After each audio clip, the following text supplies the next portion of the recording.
Assalamualaikum warahmatullahi wabarakatuh.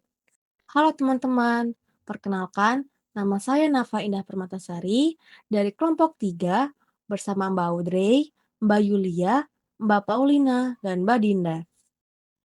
Nah, di era digital yang serba cepat ini, media sosial tidak hanya membawa kemudahan, tetapi juga tantangan psikologis baru bagi penggunaannya. Salah satu fenomena yang paling sering muncul dalam dinamika konseling saat ini itu adalah fear of missing out atau FOMO. Kecemasan ini nyata dan dampaknya bisa mengganggu kesehatan mental jika tidak dikelola dengan tepat. Untuk memenuhi tugas akhir mata kuliah teknologi dan informasi dalam BK, kami hadir untuk mempresentasikan metode pembelajaran dengan judul FOMO di era media sosial dan cara mengelola kecemasan akan ketinggalan. Waktu dan tempat dipersilahkan.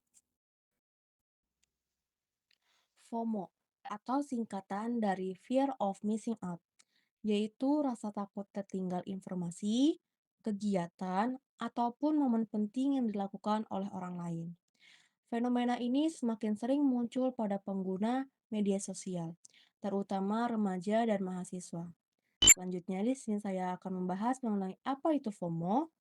Nah, menurut Biliski 2013, FOMO adalah perasaan cemas ketika seseorang percaya bahwa orang lain sedang mengalami pengalaman yang lebih menyenangkan atau bermanfaat dibandingkan diri sendiri. Sederhananya, FOMO ini adalah rasa takut ketinggalan, takut tidak ikut tren, takut kehilangan kesempatan, dan takut tidak dianggap eksis. Nah, FOMO juga sering muncul saat kita melihat story teman hangout, update acara kampus, tren TikTok terbaru, kesuksesan orang lain di Instagram, dan informasi yang lebih viral. Nah, selanjutnya akan dijelaskan mengenai mengapa FOMO bisa terjadi dan mungkin bisa penyelesaiannya seperti apa oleh teman-teman saya. Waktu dan tempat dipersilahkan.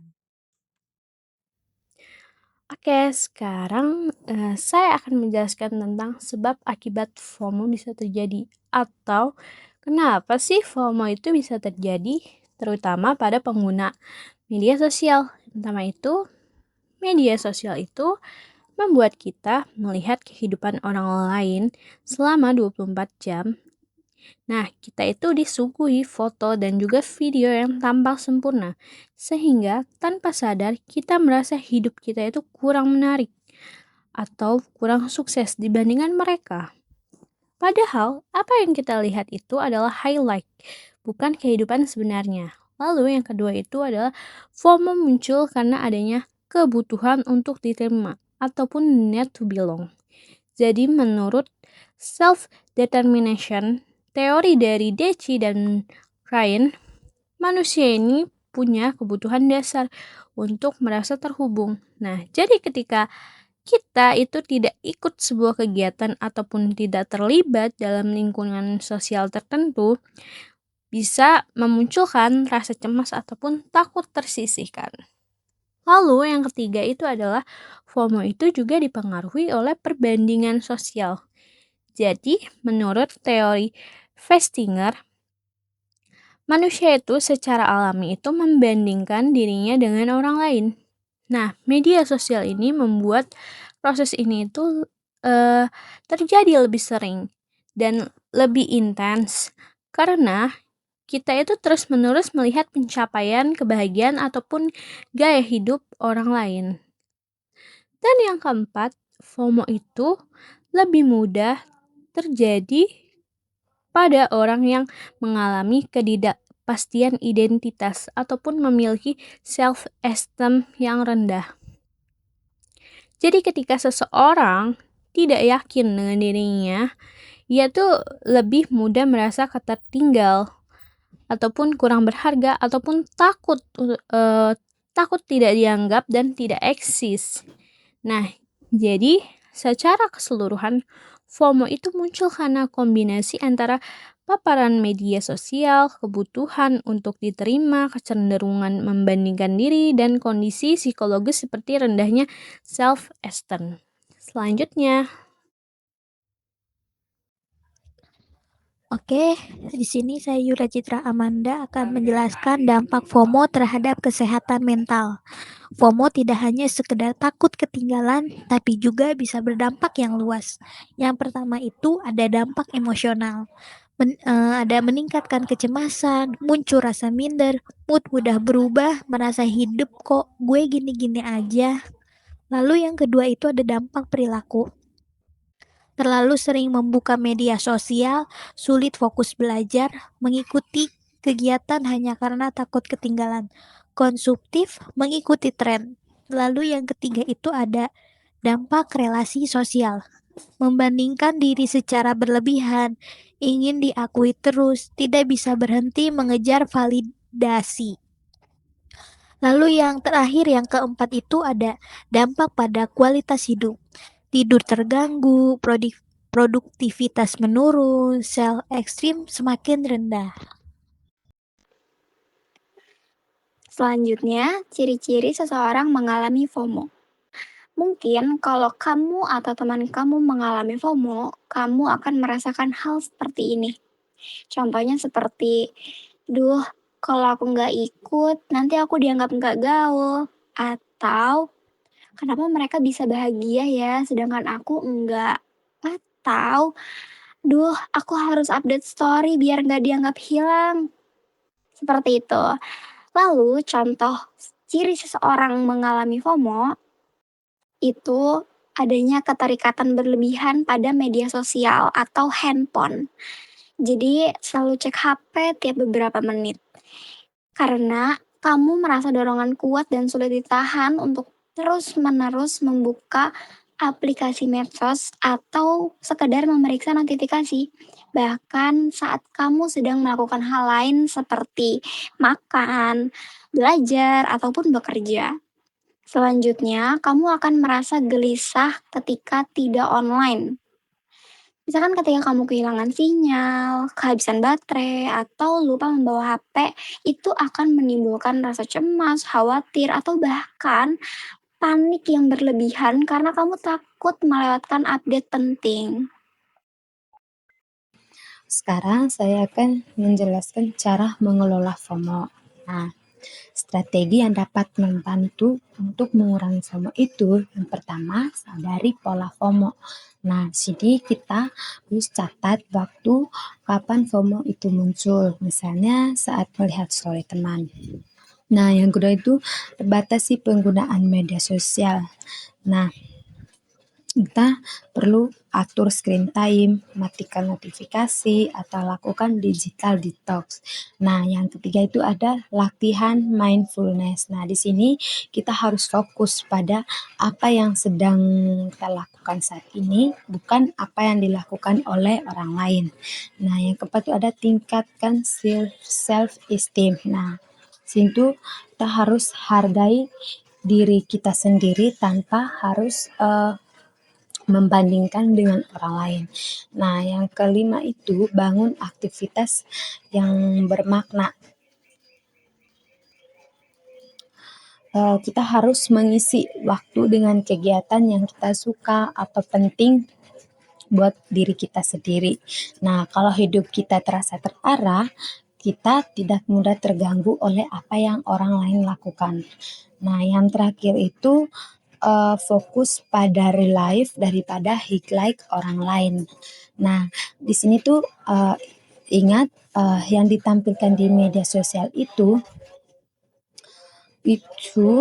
hanya menunjukkan cuplikan terbaik, bukan keseluruhan hidup orang. Jadi, kita tidak perlu merasa tertinggal dari orang lain. Halo semuanya, di sini saya menjelaskan pengertian dari sebelumnya. Kalau sebelumnya saya menjelaskan FOMO, sekarang saya menjelaskan tentang JOMO, the joy of missing out. Jika FOMO adalah racunnya, maka JOMO adalah obatnya. Konsep ini adalah kebalikan positif dari FOMO. Perasaan puas dan nikmat ketika memutuskan untuk tidak terlibat dalam kegiatan sosial atau tidak mengecek apa yang dilakukan orang lain, ini adalah seni menikmati kesendirian atau momen saat tanpa beban. Sementara FOMO membuat orang merasa takut ketinggalan secara acara atau kegiatan yang sedang tren.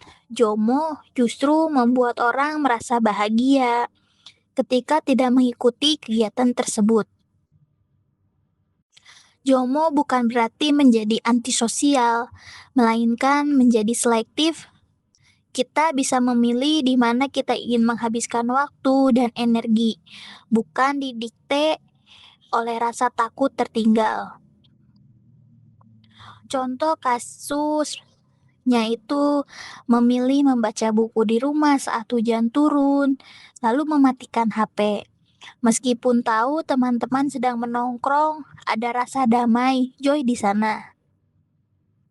JOMO adalah tentang menikmati waktu sendiri, melakukan hal-hal yang disukai, dan tidak terpengaruh oleh tekanan sosial untuk selalu ikut serta.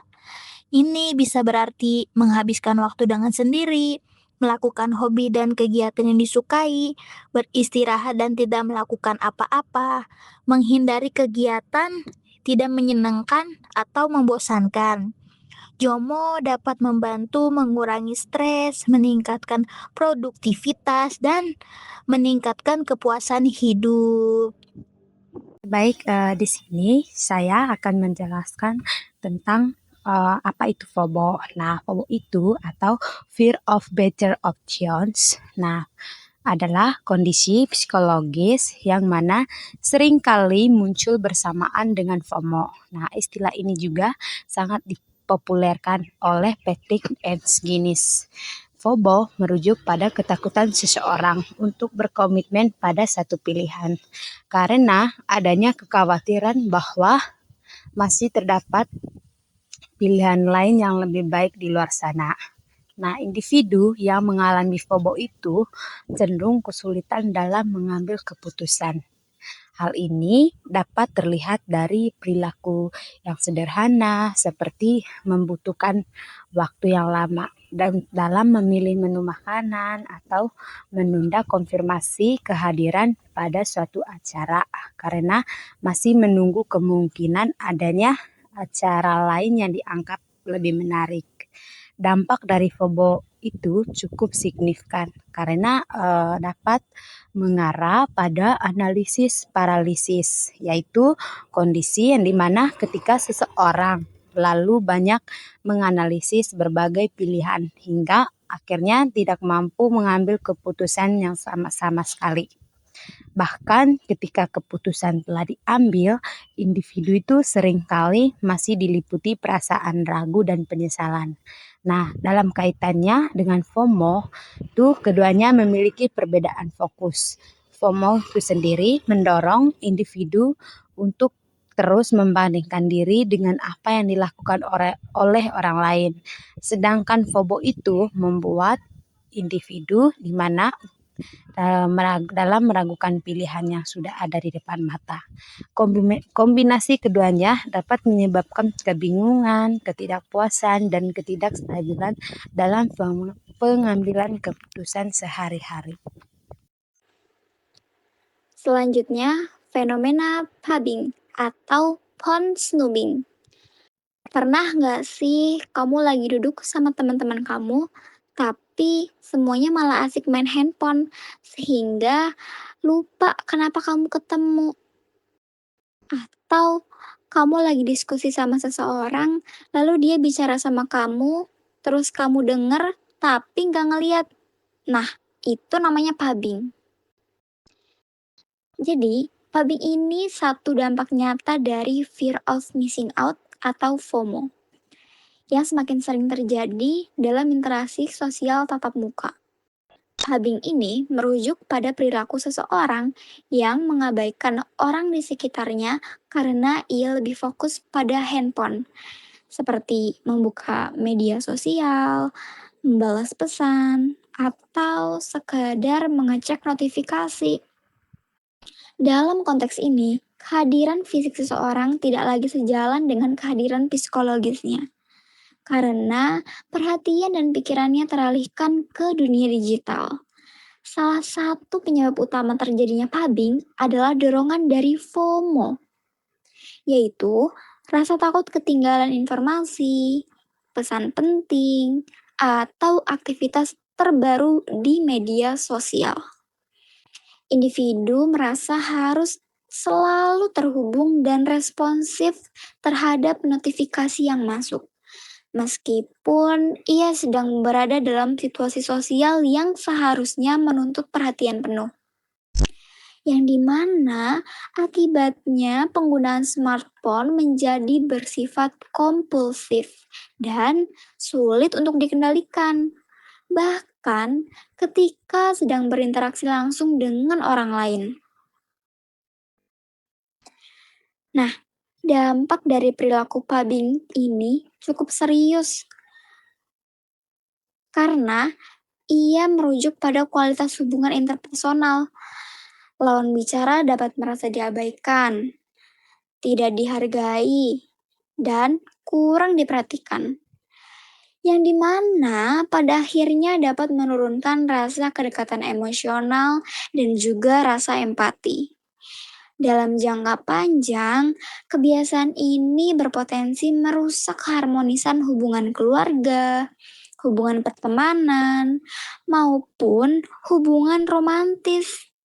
Karena komunikasi yang seharusnya hangat dan bermakna menjadi terganggu oleh kehadiran teknologi. Hal tersebut dapat dilihat melalui studi kasus sederhana.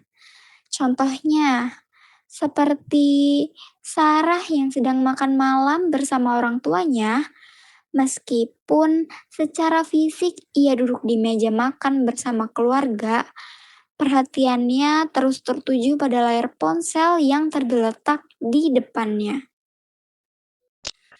Tatapannya yang berulang kali tertuju pada smartphone menunjukkan bahwa secara mental ia lebih terlibat dengan dunia maya daripada dengan interaksi bersama keluarganya. Situasi inilah yang mencerminkan bagaimana pubbing itu membuat seseorang hadir tetapi tidak sepenuhnya hadir. Sehingga momen kebersamaan yang seharusnya mempererat hubungan justru kehilangan maknanya. Hayo dari kalian yang masih melakukan hal ini dikurangi ya. Oke, baik. Selanjutnya itu ada teori dramaturgi dan highlight reel. Oke, untuk menjelaskan mengapa kita tidak perlu iri pada postingan orang lain, kita itu bisa meminjam teori sosiologi dari Erving Goffman tahun 1959. Nah, Goffman ini menjelaskan bahwa dalam kehidupan sehari-hari manusia tidak hanya hidup apa adanya, tetapi juga menampilkan di hadapan orang lain. Nah, konsep utama dari teori ini adalah bahwa hidup itu seperti panggung teater. Nah, dalam panggung tersebut, setiap orang itu memiliki dua ruang, yaitu panggung depan front stage dan panggung belakang backstage. Nah, kedua panggung ini selalu ada dalam kehidupan sosial manusia. Nah, termasuk di era media sosial saat ini. Nah, panggung depan atau front stage itu adalah bagian dari diri kita yang ditampilkan kepada publik. Seperti di media sosial seperti Instagram, Twitter, WhatsApp, dan juga TikTok. Nah, panggung depan ini terlihat melalui video ataupun sesuatu atau unggahan yang kita unggah di media sosial seperti liburan, pencapaian, prestasi, wajah kita yang tampak glowing, serta momen-momen bahagia lainnya. Nah, semua yang ditampilkan di panggung depan ini sudah disetting sedemikian rupa agar terlihat rapi, menarik, dan juga sempurna di mata orang lain. Tapi sebaliknya, panggung belakang atau backstage itu adalah kehidupan nyata yang tidak ditampilkan ke media sosial. Nah, bagian inilah seseorang itu mengalami kondisi yang sebenarnya. Seperti kehidupan yang terasa berantakan, rasa stres dan lelah, cemas, wajah berjerawat, hingga masalah sederhana lainnya yang nyata. Mungkin kalau dikira-kira seperti tagihan yang belum dibayar. Nah, panggung belakang ini juga bersifat pribadi dan jarang diperlihatkan karena tidak semua realitas atau hidup itu ingin ataupun perlu dibagikan. Selanjutnya ada masalah kemudian muncul dalam bentuk FOMO atau fear of missing out. Nah, FOMO itu terjadi karena kita membandingkan backstage milik kita sendiri. Tentu yang penuh dengan masalah dan tekanan, dan dibandingkan dengan frontstage orang lain yang sudah dipilih dan diedit agar terlihat sempurna. Nah, perbandingan inilah yang disebut sebagai perbandingan yang tidak adil atau unfair comparison. Nah, karena kita membandingkan kehidupan nyata kita dengan tampilan terbaik dari kehidupan orang lain, jadi kita bisa dibilang akan terkena dampak FOMO. Oleh karena itu, ketika kita melihat postingan orang lain di media sosial, penting untuk diingat bahwa yang kita lihat itu hanyalah panggung depan. Nah, setiap orang itu memiliki panggung belakang dengan masalah yang diperjuangkan masing-masing. Nah, untuk memahami hal ini dapat membantu kita mengurangi rasa iri, tekanan sosial, dan kecenderungan untuk merasakan tertinggal di dalam hidup. Nah, kesimpulan dari materi kelompok kami adalah FOMO adalah fenomena umum di era digital, tetapi bisa berdampak serius pada kesehatan mental jika tidak dikelola. Dengan menyadari pemicunya, mengatur media sosial, dan memperkuat harga diri, kita dapat membangun hubungan yang lebih sehat dengan diri sendiri dan lingkungan. Teman-teman, ternyata FOMO di era digital itu wajar loh. Tapi jangan biarkan ia menyetir hidupmu. Ingat, hidupmu bukan untuk divalidasi oleh likes atau views, tapi untuk dinikmati oleh dirimu sendiri. Mulai hari ini, coba tantang diri kamu, yaitu 1 jam tanpa media sosial sebelum tidur. Rasakan bedanya antara kamu telah melakukannya dan sebelumnya. Nah, terima kasih sudah menonton. Kalau kamu merasa video ini bermanfaat, jangan lupa share ke teman kamu yang hobi scrolling sampai pagi nih. Sampai jumpa di video berikutnya. See you and wassalamualaikum warahmatullahi wabarakatuh.